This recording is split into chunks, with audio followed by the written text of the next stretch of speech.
I feel that this is a very interesting place to be. So we start doing different events, and people slowly realized that if you want to meet some new producers, to meet new professionals, to do some networking, you need to come to Almaty. And now this year, this idea works brilliant because we had during Vinitaly, we had people from almost all the surrounding countries.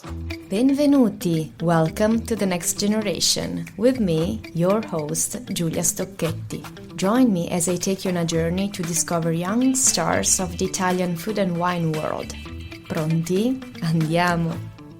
Hello, hi everyone, and welcome back to the Next Generation on the Italian Wine Podcast. Today, I'm so happy to have here with me my friend from Almaty, Kazakhstan, Artem. Well, just a couple words about him because he's not even 35. I mean, he's in his early 30s, let's say, and he's done so much for the Italian wine world so far. First of all, he is a professional wine teacher and a wine communicator, and he's been working in the industry for like 10 years now, I would say. He holds the DipWSET diploma. He is an Italian wine ambassador and an IWINE certified somm. He is also the CEO of IWINE and CAWU, the first Kazakh sommelier school, and the founder of the Kazakhstan Sommelier Association. So he's really, really into wines. Well, that said, I'm excited to introduce you guys Artem. Ciao, Artem. Ciao, Giulia. Thank you for the perfect introduction. I'm almost 35, so not so young. You're still so young, and I mean, you've done so many things so far in the wine world, so I'm so excited I have a bunch of questions for you, so let's try to to stay on time. First of all, I know you a little bit, but I'd like also our listeners to get to know you better, so can you please tell us a bit about your background and why and how you became a wine professional and a wine educator? Originally from St. Petersburg, and I started my wine career there. So I did some WCT 3, then I just doing some kind of educational small projects because my father, he is a professional teacher. He's photographer and teacher, so it's in my blood. Then I just visited few regions in Italy, by the way, wine regions during my autostop journey, backpackers journey, and I fell in love with the wine culture, with all of this, and I just decided to start working more and more, and education probably is the best part of the job, which I like most of all. And it's also important because you educate people to enjoy wine in the right way and to dig deeper and deeper in the world of wine, especially Italian wines. So you choose a really important role within the industry, I guess. You were backpacking around Italy. I was working that time at the restaurant as a waiter, so I already knew something about wine. But then I met my wife. Now she's ex-wife, but that time it was wife. She was my administrator at this restaurant, and then we fell in love, and we decided to go to Europe to make some hitchhiking. And we started from Italy, and I know that in Italy there are wineries, and we just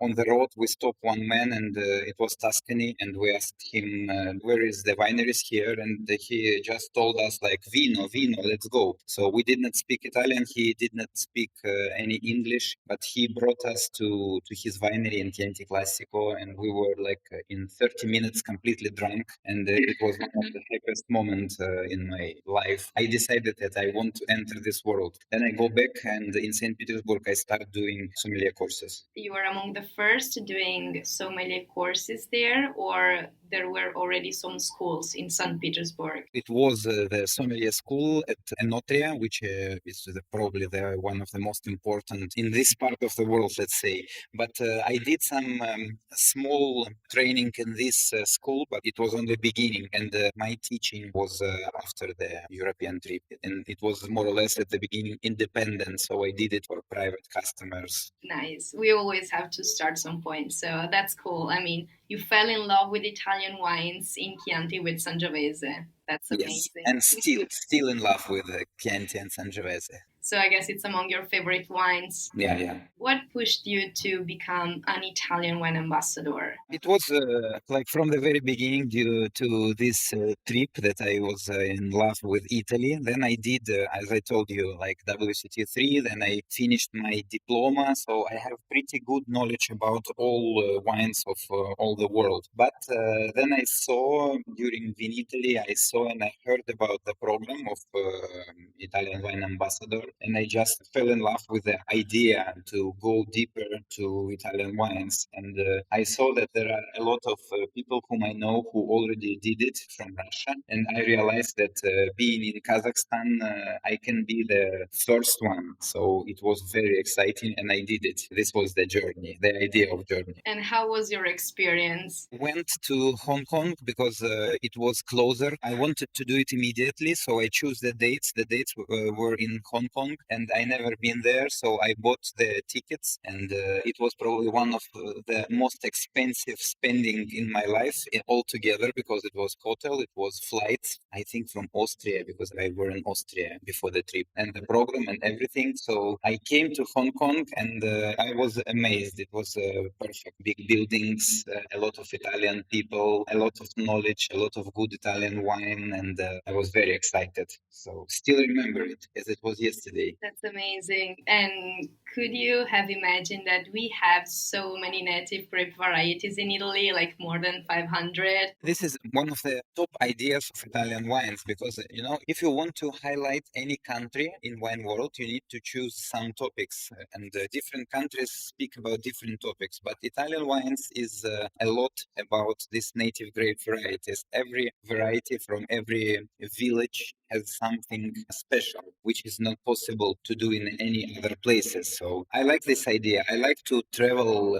Italy glass by glass with these native varieties. And also very good thing in that it's not very expensive. So you can try to drink one new grape every day and you will spend the whole year with these different glasses and you will not spend a fortune. It will be absolutely well priced. And it's important, especially here in Kazakhstan and Central Asia, to be, on your budget. And with Italian wines, it's perfect. Yeah, Italian wines, I guess, have the best value price on the market. I mean, also, like when you were traveling Italy, I guess you remember that when you had a glass of wine or a bottle of wine, it wasn't that expensive. I mean, it's affordable. Of course, then we Yeah, have yeah. super expensive premium wines, but I mean, spending the right amount of money, you can enjoy a really, really good wine. Yeah. So you can find basically any price if you want, also very premium, ultra premium. But for the daily consumption, and with the idea not to drink the same style every day, you can surf Italy by the glass, and it's amazing. When did you become an ambassador? When? Probably it was in 2019. So now it's like 5 years ago. Nice. So 5 years ago, you became an Italian ambassador, and this year in November, you hosted at your own school the VIA course in Almaty, right? Yes, and I'm also very excited about that because from the very beginning, when I received the pin from Vinitaly International Academy, I decided that we need to do something together because I have a wine school in Almaty. I have a lot of educational projects here in Central Asia, and I just wanted from the very beginning somehow to connect international via like with my projects. But only after 5 years, only this November, it finally happened. Yeah, that's beautiful. Congratulations. I mean, I Thank guess you. it was a blast because I also was so lucky to be there helping out the team. And oh my God, I was so impressed like how well you, along with Sarah Heller, MW, the VIA faculty member, actually you work really well together. And also your team,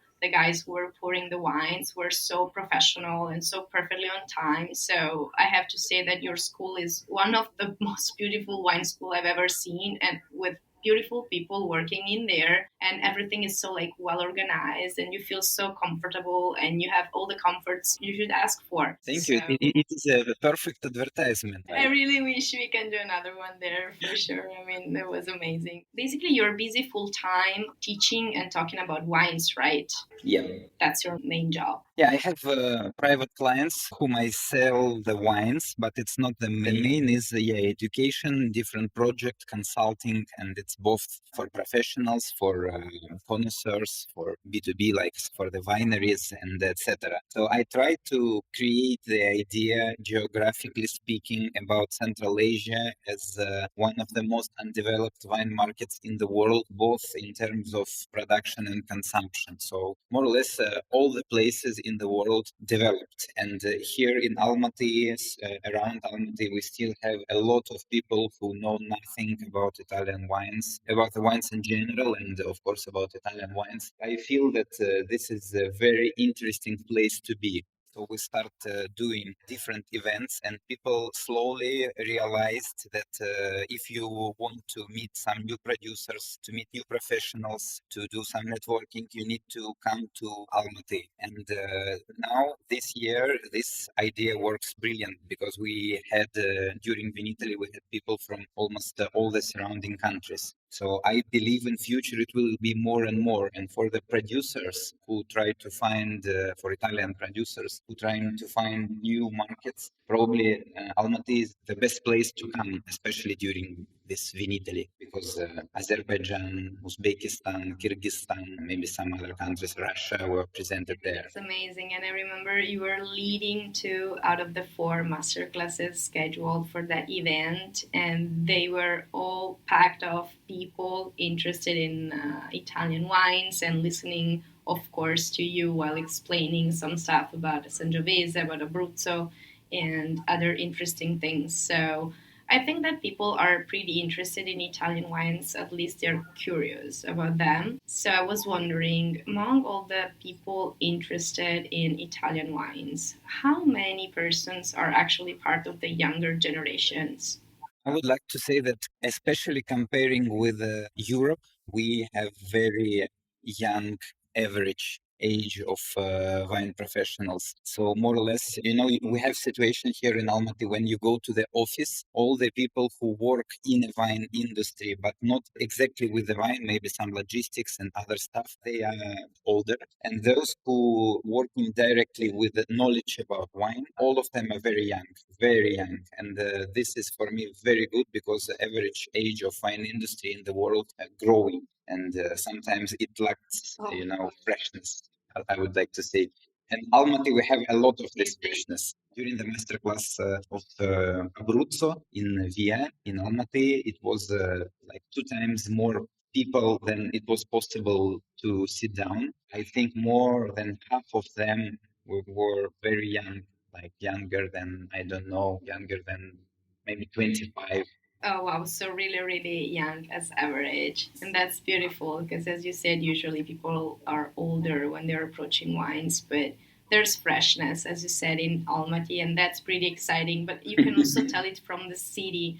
The city is lively, is vibrant, it like spreads positive vibes, and like it's something different and something people should experience, I guess. So people take a plane and go to Almaty, especially now that it's ski season. There are amazing places to go on the mountains, and I mean, amazing people to spend some time with. You get some Italian wines. You get to meet Artyom and his team because there's also a wine shop right under the school. So And also, don't forget that Almaty is situated 800 meters above sea level. It's pretty high. So normally the hangover way less than closer to the seaside. And especially if you are going to the mountains, it's absolutely beautiful to drink some, elegant Italian red wines because they opens up that's beautifully. beautiful. Talking about restaurants, it's almost Christmas time. So, do you have any special wine and food pairing to recommend, like Italian wines with local food? Like people from the industry like to pair local cuisine with Italian wines very much. So it's also due to the reason that one of our special dish is horse meat prepared in different ways. And I know, and Probably you also know that in Italy there are regions, traditional regions, where people also eat horse meat, like Veneto and Puglia, and maybe Maremma in Tuscany.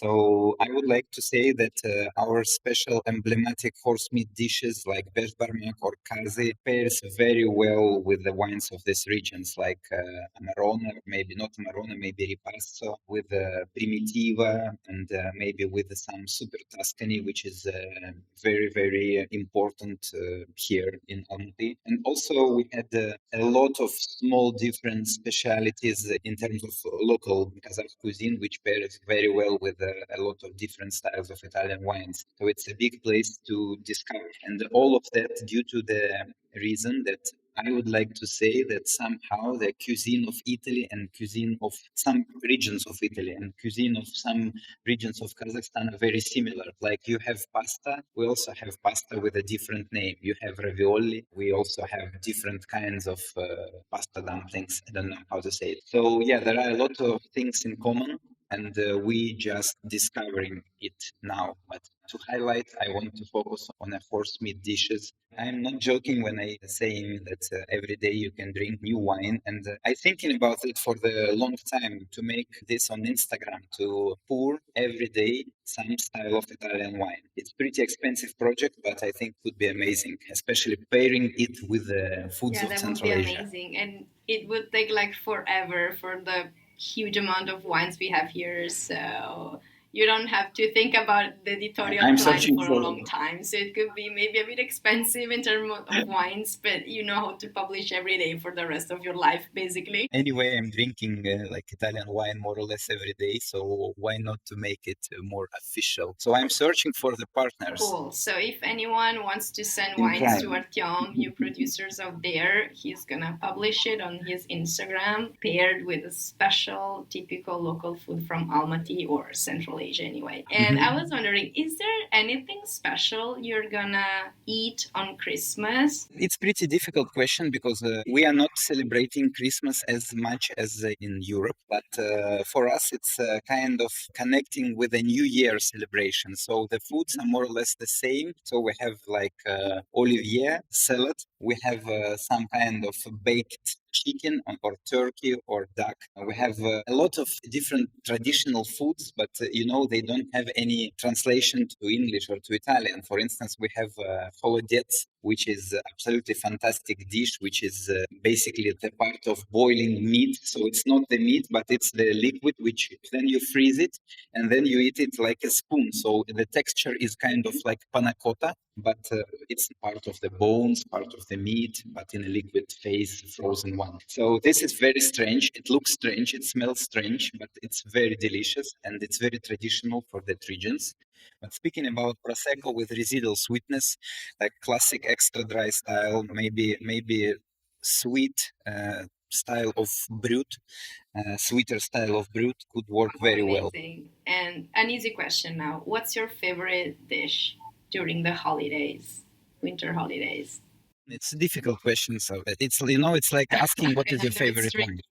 Let's say that my favorite dish is a pasta. So I would like to highlight my Italianity. So for me, it doesn't matter the holiday or not. I really a very big fan of pasta. So it could be some special pasta, which is very difficult to cook in normal days because it takes so much time. Like we discussed during your stay in Almaty about lasagna. So this could be very nice option to cook lasagna on You're holidays. definitely right. You're so Italian inside, Artyom. I mean, you have an Italian side that is brightening up during this interview, and I really like it. I was wondering, do you have any advice for young people who would like to enter the wine world and maybe also become part of the wine industry these days? Yes, actually, I have a lot of advices, but the main advice is to support the idea which is provided now by Vinitaly International Academy about this diversity of grapes, of terroirs, about history and geography and geology, because it's very interesting to investigate. It's amazing when you find some grape which is only grow in special conditions in, like, I don't know, maybe in small town only in the whole world. And then you understand that it's something special. You try it, you meet with the producers, with people, and you support real middle business, like not a big companies, not nothing very, very huge, but families, they're human beings. And for me, this is the wine world. I don't want to say anything against big producers, but for me, Italy is about contadini, this beautiful world. I advise to dive into small varieties, to small regions, and don't look at the critics scores, because normally a lot of critics never give high points to small producers, because for them it's useless. Think about your own palate, think about the idea of production, and just support the small growers with all their beauty. I love it. Yeah, This I is love the your main advice, advice. and I wish people just follow it, and that if people from Central Asia or nearby countries are interested and dig deeper into Italian wines, don't hesitate to contact Artem and his school, because you can definitely have a really, really nice panorama of what the Italian wine world is nowadays, and it's always up to date. So feel free to contact them. Yeah, we are doing like maestro course here in Almaty, so level 2, and I normally invite all of the people to come because it's not very expensive, and it's amazing to start with that course and then go to Verona, meet with all these beautiful Italian people like you, Giulia. Thank you. So yeah, this is Well, advice. so I guess we're running out of time. So, is there anything else you'd like to add before we wrap up the episode? Or I always can add anything or something about Italian wine, but I think we cover all the most important topics. So I just will now go to some local restaurant and we'll drink a glass of Sangiovese. fantastic. And you know what? I remember a couple months ago, I was interviewing. Now I'm spoiling something to you people. I was interviewing your bride to be, Valentina. So I was wondering if you can also say hi to her, and that it was a huge pleasure to have her as guest during an episode here on the Italian Wine Podcast for the next gen. It's amazing, Valentina. High five, and in future we will be married Italian wine ambassadors together. Oh gosh, So I think it's the first couple amazing of story Italian also. wine ambassadors. Wow, I'm so excited. So Artyom, I thank you so very much for your time. It was really, really a pleasure talking to you today. Thank you so much. I wish you amazing holidays and all the best in life. Hopefully we'll see us soon again. Thank you for this beautiful opportunity. If any producers want to enter the market or need some advices, they can contact me. I'm answering very, very long, but finally I always answer. So feel free to contact. Let's develop Italian Thank you wine so much, Artyom. Спасибо industry вам here. большое. Yeah. Thank you. Thank you. Bye. Grazie Grazie mille. a te. I'll see you next Sunday for Bye, a bye, new bye. episode on the next generation of the Italian Wine Podcast. Alla prossima. Ciao. Grazie for being with me today and listening to the next generation on the Italian Wine Podcast. Alla prossima. Cin cin!